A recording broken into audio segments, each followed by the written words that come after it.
Are you ready for the spookiest podcast of your life? Always. Hi, everybody, and welcome to the Happy Project podcast.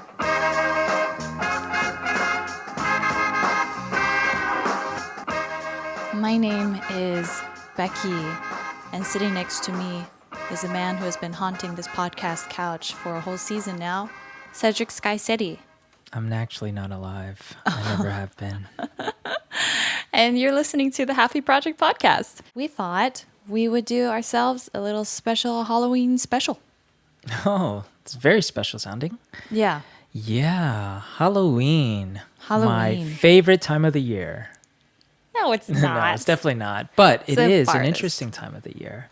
It's a lot of people's favorite time of the year. Yeah, I mean, some people really love Halloween, and I mean, not to mash on your monster dreams, but I myself am not a big Halloween fan. Yeah, I think as a kid, obviously, you love Halloween because of the candy and the trick-or-treating. But then as an adult, I guess if you have, and I'm sort of, I guess, putting or overgeneralizing this, but I think if you're like one of those that just likes to party, I think there's a lot of fun that could be had for those type of people during Halloween time, especially if you live here in Korea. Because, from what I've heard in certain districts here, because like Halloween isn't like a huge thing in Korea like it is in the West or in the States, I should say. Yeah. But they do celebrate it in a sense of like maybe they'll have promotional things going on at different restaurants or cafes, and like the club scene will sort of celebrate Halloween and have like parties and stuff. So it is pretty big here from what I hear. Yeah. Maybe this year is going to be different. I think this year's going to be different for sure. So did you grow up celebrating Halloween as a kid? So, I mean, we used to wear costumes, and we have this great home video of me when I'm like 7. And you see on the steps are my sisters sitting, and my little sister's like a pumpkin, and my older sister, I think, is Belle. And then they're filming, my dad's filming, and then you can hear my mom laughing on the side, like, oh, here she comes. And there's me wearing this black leotard with black tights and a little tail and cat ears. And I'm like slinking down the steps because I'm a cat. But you can see already at that age that I just love being in the limelight. Yeah, I could totally envision that. Yeah, That's so so that funny. was my iconic Halloween costume. Okay. The black cool. cat. Yeah. I mean, Did you? I didn't celebrate it too much. I think in my earlier years, like 5, 6, I remember going trick-or-treating around the neighborhood.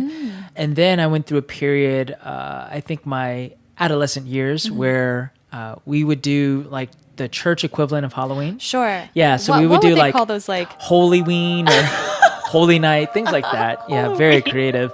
Yeah, so we would, instead of going trick-or-treating, we Yeah. would go to the church, and the church would have just like, usually just some sort of either a festival. I mean, it depends on There'd be the like hay rides. Yeah. and Because apple like, picking. because I went to various different churches growing up, and so each church had their own thing, but Yeah. it was always fun too. And the thing is, instead of I've grown to like that, because instead of walking around the whole neighborhood, you're just in one place and you have a bunch of candy and a bunch of snacks, and it's just more convenient that way. So yeah, I mean, I think I pretty much did that up until when I was a teenager. I was just like, Halloween's Halloween. I didn't over really it. I didn't really do too much. I just took advantage of the sales after of all the I discount see. candy. Okay. So. You're one of those people Yeah. that like on day of Halloween, you're like, no, I don't want your candy. And then the day after Halloween, you are just buying it all up It's like in the 50, aisles. 60, 80% off. Yeah, Heck it's way cheaper for sure.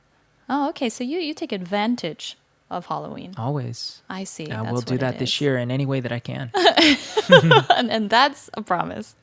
Halloween has always been odd because, well, I don't like scary things. Mm-hmm. I think you know that, but at the same time, I really like scary things. Yes. It's a love-hate relationship. Yeah, it's really weird. You actually suggested that we watch a scary movie for Yeah, well, we Halloween. watched one last year. Which one did We we watch? watched it. Oh, did we watch that on Halloween? Yeah, that was near Halloweenish. Mm-hmm. And we also watched The Shining. Yeah. But I had already Classic. seen that one before, so I knew what to expect. That was my first time. It was good, right? Yeah, that was good. Yeah. Yeah. So I love scary things, and I love reading about scary things, and I love reading scary stories, and I get thrills, and I have a great time, and then I can't sleep at night. For like years. like a month. Yeah. Years. Well, you said you watched this one Okay, movie. yes. I still suffer from trauma from that movie. That was The Grudge. Okay. And I didn't watch the Japanese version, thank goodness, because I would still be terrified. But we watched the American version of The Grudge when I was 16, and that was my first horror film I ever watched, my proper first horror film. And I remember I remember falling asleep next to my sister singing church hymns to myself so Oh my that I could gosh. fall asleep because I was so scared of The Grudge. This is actually a very good segue because if there's no real spoilers here, but anyone who knows about The Grudge knows it's about like a revenge-seeking spirit, and it's a very common spirit seen, particularly in Asian films or folklore. And these are those female ghosts that have long dark hair. Sometimes it covers their face, and they're oftentimes, when Korean folklore, wearing white, the white Yeah. hanbok, because that represents funeral clothes. In The Grudge, I think she's wearing black. But there are differences between the Japanese ghost and the Korean ghost. And today, I thought we would talk a little bit about Korean myths and legends and those scary, creepy creatures. Ooh, okay. I'm down. Let's do it. Okay, we're going to talk about the myths and legends in Korea. Some of these you guys might have heard of before because they become sort of popularized and modernized through dramas or films. But we're going to talk a little bit more about the organic form, like what they were Sure. originally, not what you're seeing in dramas. Like Dokibi is a perfect example. But myths, legends, and stories are very interesting in their own right, and we're not going to dive too much into kind of like the meaning behind them and the impact that they have on cultures. But I did find an interesting article called Myth, Legend, Stories Across Cultural Reflection on Psychopathology. Psychopathology Yeah, I believe it's by Louis Y.C. Cheng. And basically, he's comparing myths from the West, Western myths. This is like Greek mythology, for example, Nordic mythology. And then he compares it to Chinese myths. And obviously, China has a wealth of myths and legend and folklore. So he's comparing these two and saying how these stories reflect the cultural expectations of each kind of society. So, for example, Greek mythology is oftentimes about heroism, right? The individual Hercules going out and facing these tasks that he takes upon himself, and he defeats it through his own power, right? And then he gets great achievement and success. But more Chinese myths and legends will often be they were picked by some deity, and they are, okay, passive agreement, I guess is something I have to do, right? It's a little bit out of their hands. Oftentimes there isn't this huge sense of heroism, and there's you need to have obedience to your parents, right? Or it's something the gods ordained, and so you're required to do this. So there's a big difference, and he says it reveals a lot about the cultures and the societies and what the expectations are on the individual. So it was a very interesting article, and I thought maybe we could dive deeper on myths and legends and comparisons Okay. between the East and the West later on in Sure, another sure. episode. But that kind of is our base ground. So Korean myths. Korean myths are a mix of shamanism, Buddhism, Confucianism, Confucianism? Confucian, Right. and more modern in the 20th century, even Christianity. So you can see kind of a blend Yeah. of all of these things in these myths and creatures. Right. Yeah, I think when it comes to like myths, whether it's Korean myths or any sort of myths, you do seem to see the same sort of themes pop up in like different cultures and different eras. And it's, you have to wonder, are they somewhat borrowing from each other, being inspired by each other, or are they just totally like stand alone and it's just coincidence? Which, I think, Do you think that's possible? I don't think so. I mean, it's possible, but I think the probability is there are elements that are sort of shared. And I don't know, centuries ago, I don't know how that would be the case, especially when cultures are so like separate. But it's just very interesting because, there's so many elements that we find even in the Western myths and the things that we grew up learning that we'll find the similarities with the Korean myths. Yeah. it is very interesting to see this crossover. Yeah. Right? I'm very interested in this idea of crossovers. And I personally believe that behind every myth and legend and folklore, there is a seed of truth somewhere. And it's just changed or transformed or been mutated into whatever it is that we're hearing today. Right? And Yeah. this belief is corroborated by Harry Potter and the Chamber of Secrets when they're trying to figure out the Chamber of Secrets is real. And Professor Binns is like, it is just a myth. It is not real. And then one of the students raise their hands like, but Professor, behind every myth, isn't there at least a bit of truth? And then he proceeds to tell the story of the Chamber of Secrets. So Yeah. Harry Potter has See? spoken. yeah, that is why Yeah. I believe that there's can be truth behind every myth and legend. Sure. I'll go with that. Keep that in mind as you're listening to these creepy creatures. So the shamanism is the oldest foundation in Korea. It's pretty much been around ever since Korea was established as its own country, and this is through the series of dynasties, Baekje and Joseon and Silla. Basically, shamanism, in short form, is an explanation of everything, explaining that there are supernatural beings and spirits that inhabit every object on earth. Right. That in itself, to me, is a little creepy. I'm not going to Of lie. course, yeah, because this microphone, in theory, would have Right. some sort of a spirit behind it. Yeah. Yeah. The spirit of amplifying. I mean, it's kind of creepy to think about. It is. And so when you have that mindset of shamanism, or if this is your worldview, then it's no wonder spirits would pop up in your everyday life, right? This is what you're actually living in, say your world. Everything could be a spirit. So in Korea, there is a rich history of spirits and legends and folklore. And we're just going to talk about 5 today. Some you may have heard of, some you may not have heard of, but I hope that it is interesting either way. So first, what is the first creature we're going to talk about? It's the Korean dragon. Yes. Or Yong. Yong. Yeah. That's Yong, how Yong. you say it. Yong. Korean word for dragon is Yong. Ah. Yeah. So we're going to talk about the Korean dragon, Yong, or Imugi. Imugi and Yong are 2 different beings under this category of Korean dragon. And we'll break that down a little bit. But so when you think of dragon, what is the first thing that comes to your mind? I think of fire. I think of a fire-breathing dragon, like a huge, oversized lizard, or like dinosaur-looking being. And they can fly? Yeah, they could fly. Dragons fly? I Okay. think so. Yeah. Do they have legs? I think so. I don't know. I'm getting it confused because now I'm imagining like the dragons that you see in the festivals, like the Chinese festivals, and you have the people that are in them. Yeah. And it looks like caterpillars. I don't know.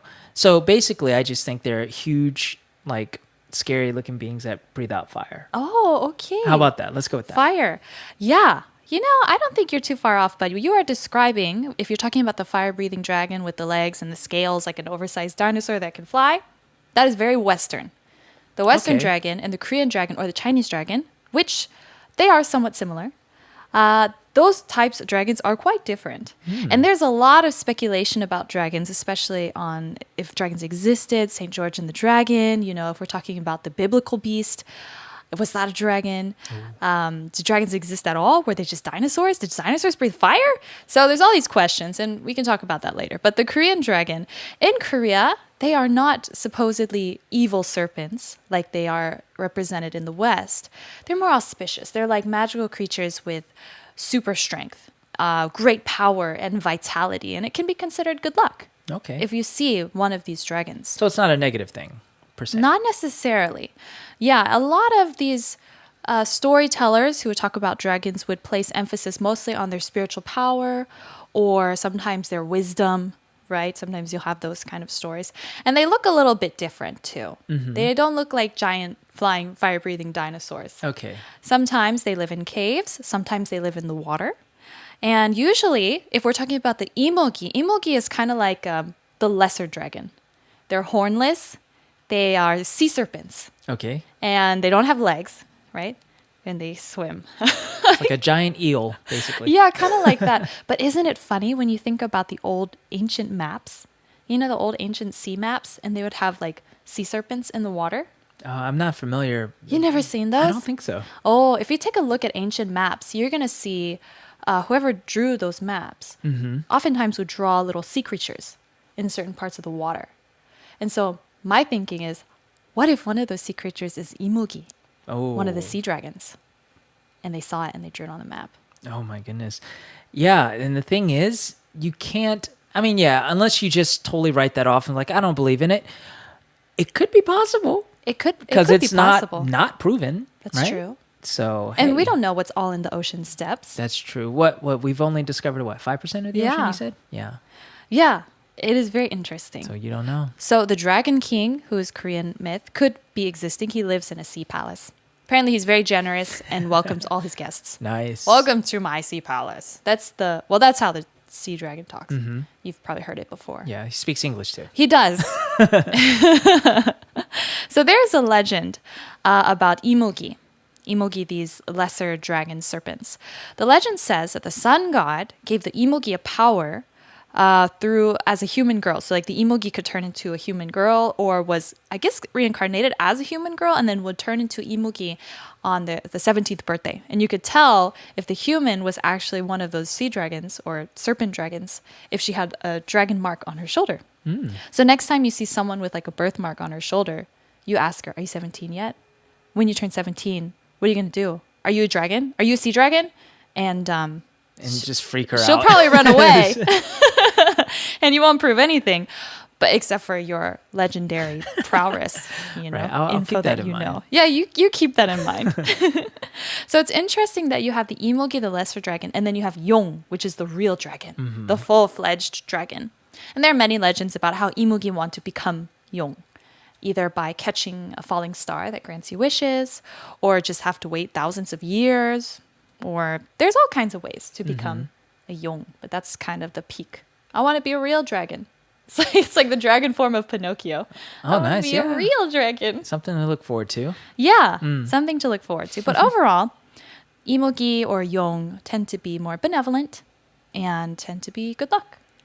Well, that's good. So I prefer the Korean dragon over the Western dragon any day. Perhaps. Perhaps. Uh-oh. Yeah, because there's a lot of interesting dragons also in the West. As you guys might realize as I'm talking, I am very interested in these kind of things. Yeah. You know? You're so into fiction and things like that. Like Yeah. you're so used to reading, I think, like just so many different types of fiction. So yeah. I could pull from so many facts and backgrounds about legendary creatures. And so I'm holding myself back now. I don't know if you can tell. I'm like, please, Becky, don't freak them out yet. We have to go through our list. All right. Our second creature is who? Dokibi. Dokibi. What is Dokibi? So Dokibi is a Korean goblin. And I mean, to be honest, I don't know what the difference between a ghost and a goblin is, but do you want to explain Wait, it? there is a difference. There is? People get confused all the time. Yeah, I'm not sure I know. Should I tell you first? Yeah. Why don't Okay. you tell me first? Let's just make this clear, guys. A ghost and a goblin is not the same thing. So the difference between ghost and a goblin. So a goblin is a living being, or it's like a spirits that living inside of an object, or the inanimate object becomes alive through this spirit. Okay, that's a goblin. A ghost, however, used to be a human, but because of some tie to the living world, such as an unresolved issue or revenge, or they're trying to finish something, some tie to the living world. Maybe they don't keep their living characteristics, but it's kind of like a shadow of their former self. Right. That is more of a ghost. Okay, A that makes goblin sense. is different.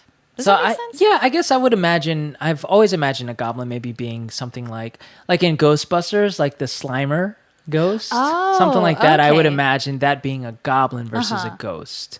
But anyways, It's more of a yeah. ghoul. Oh, is it? It's a ghoul, Yeah. goblin, ghost. All these G sounds. Yeah. So, anyways, as we're talking about Dokibi, Yes. so they are Korean goblins, and they are nature deities, possession of powers to interact with humans, and they usually play tricks, sometimes even helping. Yes. So helping the humans sometimes. So they can be mischievous, they can be tricksy, or they can be friendly-ish. But in general, they're more mischievous, I would say. Dokebis. Okay. Yeah. So the dokebi, they often are seen wearing a hanbok, and you'll see depictions of them on tiles of old houses, for example. I think maybe on some palaces, maybe they have like carvings of the dokebi. You know how like in Gothic castles in the West, you'll see goblins?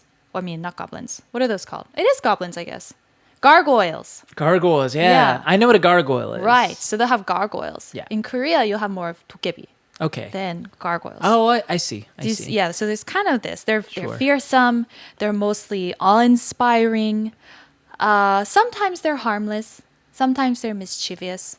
And this, what I found, was an interesting comparison between the Western idea of maybe a troll and the Tokibi. Is that sometimes the Tokibi will challenge travelers to a wrestling match, right? And I feel like, hey, isn't that something that happens in Western stories too, with like trolls under the bridge, or you have no idea what I'm talking about right No, now. yeah. I'm not going to pretend to understand. There are in Western legends or myths sometimes stories about like trolls saying, if you want to cross my bridge, you have to complete these tasks, or you have to wrestle me or something. And the Dokebi will sometimes do that too. Oh, okay. So that's a similarity then. Yeah, which I also found very interesting.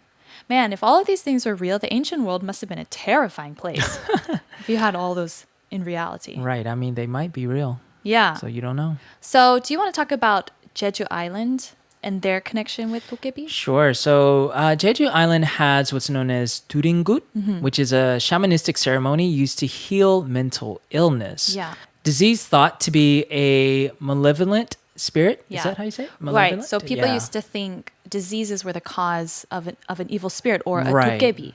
Right. Which is funny because even people sometimes equate disease to some sort of evil spirit in certain circles. That's right. Yeah. Right. Even Especially- today. Especially what in the Catholic Church and the Christian Church, right? Yeah, In yeah. some sects, people will still believe that Sure. that mental illnesses are a cause of an evil spirit. Right. Right. Right. Yeah. So this is a dancing ceremony used to exorcise the spirit, which Not is not to exercise, not to like right get them ripped, to but like cast out basically. to cast out, Right. exorcise. Exorcise the spirit. I am like so winning here, and which is usually the tokebi. Yeah. And sometimes this can go on for 15 days. They will basically dance the person to exhaustion. Wow. So I guess they're trying to dance the spirit out. Oh man, that sounds horrible. Like to actually do that to somebody. What if your spirit is Michael Jackson though, and you are a good dancer? I know, like 15 days is nothing for that. I know, and the shaman is like, "Okay, spirit, get out of there," and it's like, "Yee hee." I feel like Michael Jackson they're is like making his way in every podcast. Dancing episode for somehow. 15 days, and by the end of it, the shamans are like, "We love Michael Jackson." Sorry, Yeah. Michael. Yeah, But that's what's on Jeju Island. gotcha. Yeah, we just got back from Jeju Island, so I'm We glad we did. didn't encounter that. Well, I didn't know about any of this stuff actually before I went to Jeju. I feel like we should even do a segment on Jeju Island itself because people think of Jeju Island as, UNESCO World Heritage Site, beautiful travel destination, volcanic mountains, and gorgeous waters, which is Right. true. But Jeju has its own history and backstories that I think a lot of people are not openly aware of. And we can talk about that another time. But this was one example, like the shamanistic rituals still existing on Jeju Island. Right. Very interesting to me. Yeah. Yeah. So there is just a quick legend about Dokibi to kind of give an example of maybe a Dokibi interaction with humans. So there's a story of an old man and a Dokibi. And the old man was living in the mountains. And I guess he encountered the Dokibi and he said, "Here, have a drink with me. 술 한잔 하시죠." And the Dokibi was like, "그럼요, okay." So they had a drink together and they ended up becoming friends. However, one day the old man saw himself in the mirror and realized that he looked a lot like the Dokibi. He was turning into a goblin. And so he was like, "Oh, dang, that's not the way I want to go." So he's like, "I gotta get rid of this Dokibi." So he has to outsmart him. So one day in conversation, he says, "Hey, Dokibi, what is your greatest fear in life?" And the Dokibi says, "My greatest fear is blood." And the man's like, "All right, weird. Don't ever be a doctor. Okay, well, my greatest fear is money." And Dokibi is like, "All right, cool, duly noted." So the man then kills a cow and he collects the blood and he throws it on the Tokibi one day. And the Tokibi is, "How could you? What have you done? Now I'm going to give you your greatest fear." And he throws all this money at the man. And then he runs away. And the man is rich for the rest of his life. Oh man, See, that's an example of that sounds- outwitting that Tokibi. that sounds great. Yeah. And then he was super rich. Yeah. Clever. So most people know about Tokibi from that drama, that Right. came out not too long ago. Right. But to be honest, I didn't really know too much about it. I mean, I've heard the name probably half my life here and there thrown out. But haven't gotten You into never it. got into it. Yeah. Yeah, Dokibi represented in the drama is extremely different than what it's represented in Legends. Okay. Dokibi is Kongyu, the actor. He plays Dokibi. So Your favorite, yeah. in that case, he's very tall and handsome, Handsome and and has blah, this blah, forlorn, blah, blah. love lost look in his eyes. So very different Dokibi.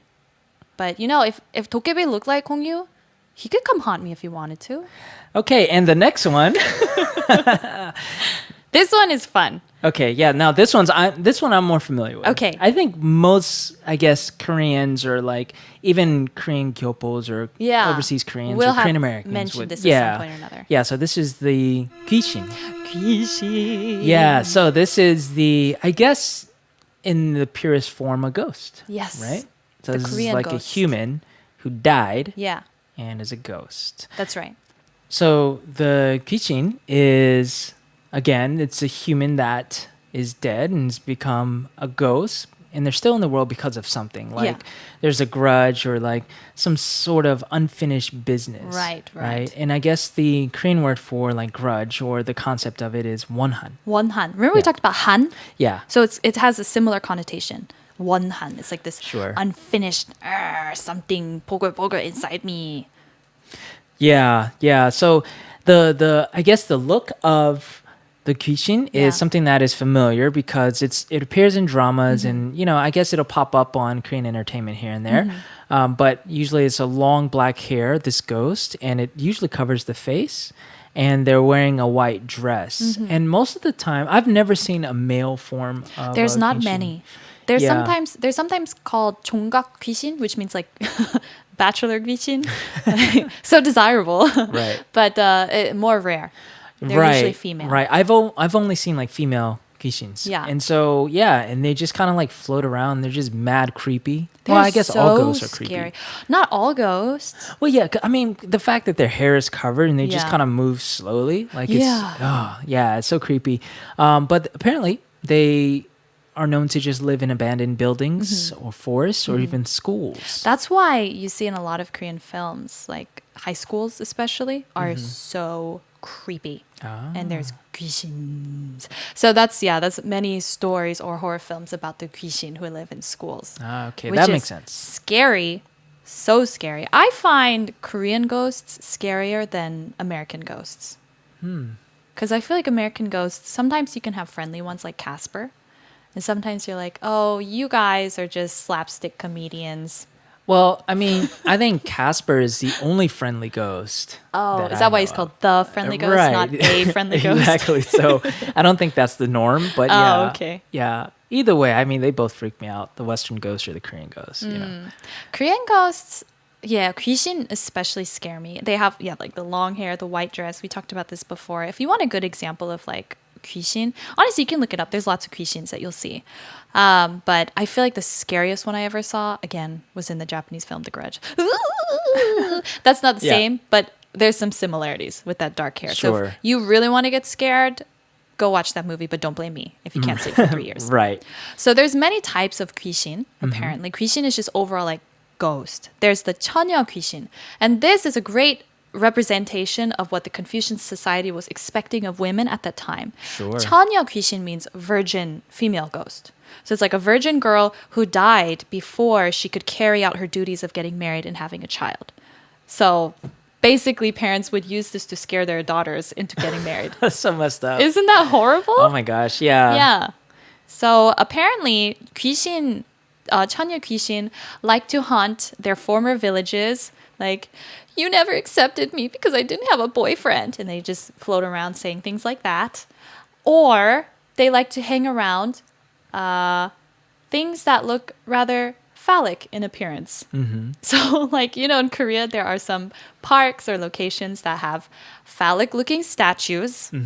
And apparently, 처녀 귀신 just never got enough of it in real life. And so they hang around it in the afterlife. That's a good way to put it. If I was a 천년 귀신 and, I didn't meet the expectations of society, I'd haunt them too. Would you? Yeah, like for me to be shamed for, not fulfilling my duties, I guess, as expected from society. I guess, especially as a woman, I would imagine myself just like trolling them, like in the afterlife. Yeah. Why Oh, not? wow. I don't know. I say that now, and of course, this is a whole different like way of thinking. Many This years is a ago. very different way of thinking than Yeah. most normal people. I Yeah. don't think anyone wants to come back as a Chanyo Kishin. Sorry. Anyways, yeah. Moving on. I'm just keeping it real, man. Yeah, keeping it real. Anyway, Kishin, how can you tell when there's a Kishin around you? Often, you'll feel cold very suddenly, Ooh. and there might be a mist, and you'll feel like something's touching you. And you'll be like, oh my gosh, what is that? And you look behind you, and her hair's like... Then you know, Yeah. oh, hey, Kishin. Yeah. So this is a way to know if there's a Kishin. But do they like attack you or anything? I think What do they do? apparently it depends on the person's personality when they were alive. Oh. So when they're alive and they were kind and generous and they're just like, oh, I never got married, then they're just like that in the afterlife, or I guess as a Kishin. But if they're like vindictive, kind of like if you became a Chonyo Kishin Oh, really? and they cause trouble, Yeah. or they're very malevolent, you gotta look out for the mean ones. Yeah. Okay. Now this is another kind of Kishin that really freaks me out. It's called like egg ghost. Okay. And the reason it's called egg ghost is because it has no face. Like it's like blank. Right. I've seen those. Have you? Yeah. Where? Well, just in like, I guess in TV, just, I remember seeing those when I was, no, I mean, not in real life, obviously, but Yeah, these are the faceless spirits Yeah. of childless individuals of their former lives. Oh. Isn't that freaky? Yeah. So the reason why they don't have any face is because their descendants, they had no children, no descendants, who then could not carry memorial rights out for them. So that means they're stripped of their humanity, their personality, and who they are, and they're cursed forever in their afterlives to be nameless and faceless. Scary. And if you see one, you're going to die right away. oh, really? Yeah, cause Like they- instant death. Oh, they're going to kill you or you just die? I guess you just die, probably out of Dang, man. fear. And apparently they try to suck out all the life out of you as much as they can before you go. Mm-hmm. Now they say that this has more Japanese roots because pre-Joseon era, there were no mentionings of the egg Kishin. So they have some speculation that it was carried over from Japanese folklore. Sure. But you can still see some today in more modern stories. And then just two more Kishins before we move on. Okay. Just because Kishins are scary and it's like Korea just wants to make sure you're terrified everywhere you go. So there's Mul Kishin. Yeah. Have you heard of Mul Kishin? I have not. This is interesting, but apparently the Murkishin, Mur meaning water in Korean, they live in water and they're victims of drownings. Yeah. So this is kind of freaky. I think this is probably the scariest of them all for me because, Oh. like, I of course have a fear of drowning. Like it doesn't cripple me. Like I'll swim and stuff like that. But just I've heard how painful it is to Sure, drown. sure. You know. So anyways, so it's just kind of this hits me to the core. But anyways, they're victims of drownings and they're chained to life by their trauma, and they don't know they are dead, and they swim after people for help. Now that's crazy, So scary, right? right? Yeah. It's an invisible force in the water. So pretty much like a Mul Kishin, it just looks like a Kishin, but they're like all wet and they're in the water. So I guess their hair's like all wet on Yeah. their face. And then you're just swimming around and you're just having a great time. And then all of a sudden, you feel something pulling at you in the water. And you're like, oh my word, what is that? And then you look down and it's a Mul Kishin who's basically like, thinks it's alive and trying to grab on you for help so it can go back up to the air. Dang. Oh, that's terrifying. Yeah. I mean, the fact that they don't know that they're dead. So That's they're what's just- scary, right? Yeah. This reminds me of the movie The Sixth Sense. Oh, spoiler alert. All right, we'll move on. So this is the last Kishin, and I wanted to bring this up because I just find this to be extremely unfair. So these are the outhouse Kishin or 화장실 Kishin. So they're the Kishins who haunt the bathrooms. So it's funny because I have a memory of my mom telling me about the outhouse they used to have when she was younger. So they didn't have a bathroom attached to the house, and they used an outhouse, which of course tends to be a very creepy, scary one-room wooden building separated away from the living space, and then you'd have to go out there at night when there's no lights. And so my mom used to tell me how scared she was of the outhouse when they were growing up, Right. because she would have to go there at night. It's dark, she'd be so scared she's gonna fall in. And on top of this being just a terrifying concept itself, somebody took it upon them to write about the outhouse Kishin, saying they are these female ghosts who live in the outhouse and they just spend their time brushing their long dark hair. Right. And before you enter the outhouse, you have to cough 3 times to let them know you're coming. And then give them time to be like, oh, okay, visitors. And then if you don't do that and you just use the outhouse, sometimes they'll be upset with you and they'll strangle you with their long hair. Oh, wow. Why? This is my question. Why would you write about or create this kind of 귀신? Right. Especially during a time where like that was a common thing for people to use Yeah. outhouses. You Like can't- everyone's just freaked out. Can't use the bathroom in All the peace. time. Yeah. So it was weird when I didn't know this was a thing. And now I think back to my mom telling me like, oh, I was so scared of the outhouse. Perhaps it was because this was the kind of legends or myths that maybe kids would tell each other. Right. Yeah, you should confirm and I ask. should ask her about that. Yeah. Right. Hey, Mom, did you ever see an outhouse 귀신? I don't know if I want to know the answer. Right. Ooh, scary, scary, scary. All right, Yeah. let's move on to a different legendary creature. This one is a little bit more, shall we say, modern. This is the 장선범 or tiger. 장선범, the 장산 tiger. The 장산 tiger is more of a modern urban legend as opposed to folklore or myth. Right. And the reason being, I believe it was first reported in 2010 on the internets, on the interwebs. 10 years ago. So it wasn't that not long very ago. long ago, no. Apparently, somebody sighted some sort of creature in Busan, in Changsan Mountains. That's why it's called Changsanbom.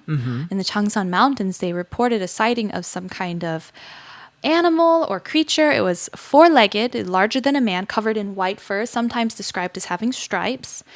And it would move very quickly, and it made sounds, kind of like scratching on a chalkboard, or human screams, or like kind of like a speeding train. So I imagine very high pitched. And it can imitate the sounds of people talking, imitate human sounds, and sometimes wild animals. And apparently it just eats people, but I guess whoever saw it got away.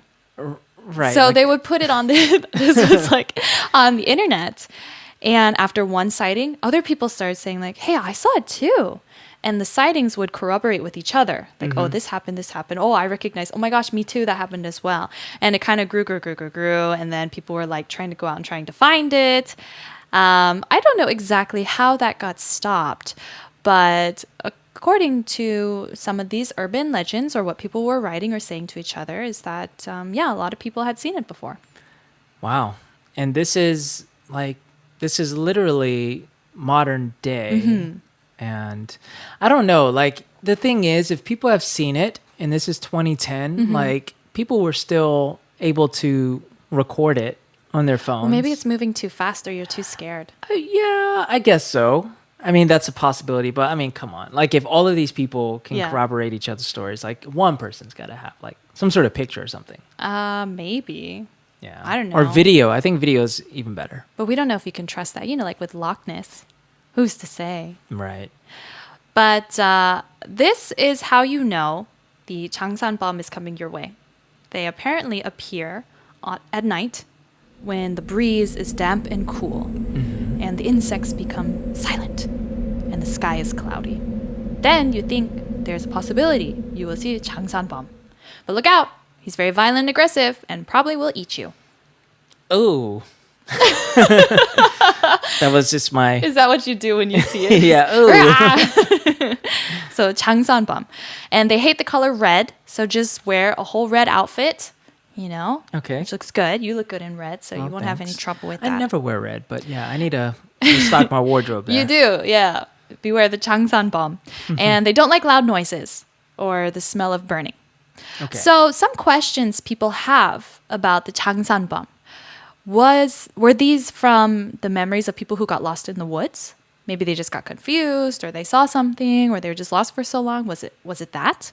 Or is it just people saying things over and over and over again, and it transformed into whatever this 장산범 is? Or is the 장산범 one of the animals previously thought extinct from the Korean peninsula, like the white tigers, for example? Or I think they had like some leopards that even lived here on the Korean peninsula. But during the Japanese occupation, they all went extinct. So some people speculate 장산범 is one of those leopards or tigers or some similar animal that has somehow survived and escaped extinction and just living over there in the mountains. Wow. This is a possibility. I guess so. But, man, like, don't you think they would have been discovered by now? Who knows? Yeah, but that would be a little bit more believable. Either way, I'm not hiking that mountain. I'm good. I'm good, man. There's a movie called 장산범, I think, where the story is that this woman who thinks her son, I think, is dead, she starts hearing his voice coming from the forest. And she's like, what? Is she's going crazy and stuff? But I think it's 장산범 mimicking her son's voice, which is scary, very frightening. Right. But apparently 장산범 is able to mimic human sounds. Wow. Yeah. So interesting, right? Yeah. This is kind of like the Mockingjay in Hunger Games. I know that took a big left turn. Yeah. But there's like the bird. I did see that You know what I'm movie, talking though. about? The bird that Yes. can mimic human sounds? Yeah. Maybe that's 장산범. It could be. Yeah. I'm sure that's where she drew her inspiration from. Right. So let's talk about the last mythical, I guess it's more like a person than a creature. Sure. Yeah. And who is this? It's the 저승 사자. Yeah, 저승사자. Yeah, 저승 사자, which is the Undertaker. The Undertaker. The Grim Reaper. Yeah. Yeah, so this is the person that I think most of us, if you haven't, if you weren't familiar with the first four that we mentioned, you'll definitely be familiar with this concept, but it's the person or the entity that takes you to the underworld. Yes. Yeah. Yeah, 저승사자 is, I imagine, the closest comparison that we have is Grim Reaper Yeah. in Western societies. And the Grim Reaper is like a skeletal figure with a long hooded robe, and they have the scythe, the little, curved sword-looking thing on top of the pole. Yeah. And they're like, come with me to the underworld. Well, I don't know why they sound like a 50s news reporter, but that is the closest we have to 저승사자. Right. 저승사자 is the Korean version of that, and they are just leading the person to the afterlife. Mm-hmm. Yeah. Yeah, and that is not the person that I want to lead me to my afterlife. No. I'll tell you that. No. No. Yeah, and he's supposed to look kind of stern, a little bit grumpy, a little Right. bit frightening, tough. But he's not there to attack you or Sure. kill you. He's just there to lead you. He's an escort. Yeah, he's an escort Yeah. kind of in a way. Yeah. And what is he? Do you know what he looks like? I have not seen the Korean version. Of course, Grim Reaper, yes. But The Korean version is it's always a man, I believe, and he wears the Korean black hanbok, and he wears the kat, the Korean Okay. hat. Yeah. You know, the That the man's men hat. wear, yeah. It's kind of, you should look it up kind if of you a know what it is. boxy, it's like a round brim and then just kind of Yeah, kind of a boxy. tallish, boxy top. cylinder boxy. Yeah, like a just look Look it it up. up, yeah. The Korean male traditional hat, the kat, and he wears that. And he just leads you to the afterlife. And apparently you can see him around places where there is commonly death. This might be near hospitals or cemeteries or where there used to be large accidents, because they know when you're going to pass. And if you have a dream about 저승사자, it's a very bad sign. Oh man, yeah, that freaks me out, man. Because a lot of people, I mean, they may not believe in like the Undertaker per se or like a Grim Reaper type of figure, but like, people have claimed to have seen or experienced these sort of like Yeah. characters like before they die, or Isn't that weird? maybe they're like close to death. Yeah. So You've again, seen 저승사자, yeah, Get it's- ready. yeah. You might want to say a prayer or something. So whatever you believe. 저승사자 can be either seen as scary, but sometimes he is represented as a government official, a government worker. And why is that? Do you know why? Well, I assume because he works for a king of the underworld, the king of hell. That's the way to put it. That's so funny. the And underworld is that who the government. government workers are working I for guess. too? Is that the answer? Yes, similar to that. Okay. It's because the 저승사자 cannot be bribed. He cannot be bribed. He's very diligent. He's single-minded in his task. Yeah. So it's not, he's like, I am here to take you to the underworld. And you can't be like, oh, 저승사자, please, can we go pick up something to eat on the way first? Or 저승사자, please, I forgot to do this first. Like, he can't be swayed. Right. And he's just very stern. He says, I've come to take you to the underworld, and that's it. And so apparently government workers are supposed to be like that, stern, diligent, single-minded, cannot be bribed. Yeah, I guess in Korea especially. Yeah, in Korea, that's how it's supposed to be. So I find that to be rather amusing. So, well, I guess that's it. Those are our 5 legendary creatures we wanted to talk about. Yeah. Yeah. Yeah. Hopefully you found that interesting. I know I learned a lot. Yeah, this was very fun to research. And something I found interesting is in Korean folklore, there are no vampires, there are no mermaids, and there are no angels. No angels. That's very do not interesting. exist. Yeah. I mean, I think there are types of angel-ish, like celestial beings, but not angels in the sense of like Gabriel, right? Yeah. Or Michael or something like that. And there's also no werewolves. Okay. So these seem to be distinctly European, Western ideas. Fair enough. Yeah. So happy Halloween! Happy Halloween. Those are our scary Korean traditional legends that we'd like to share. And we can dive more into legends and folklore and myths in a future episode, not even just for Korea, but surrounding Asian countries as well. And just to see the comparisons between Western and Eastern philosophies and myths and cross-culture examinations of all of that. But anyway, that's it for our episode. Thanks so much for listening, you guys. I'm going to share a George email next week, so stay tuned for that. And we look forward to hearing from you. If you found one of these particularly creepy, or you have your own Kishin story that you'd like to share with us, have you seen a ghost or anything like that, or a Tokibi, you can write in and let us know at thehappyproject@gmail.com. Anything else you'd like to add? Have a happy and safe Halloween, everyone. Happy Halloween. Thanks for listening. We are The Happy Project.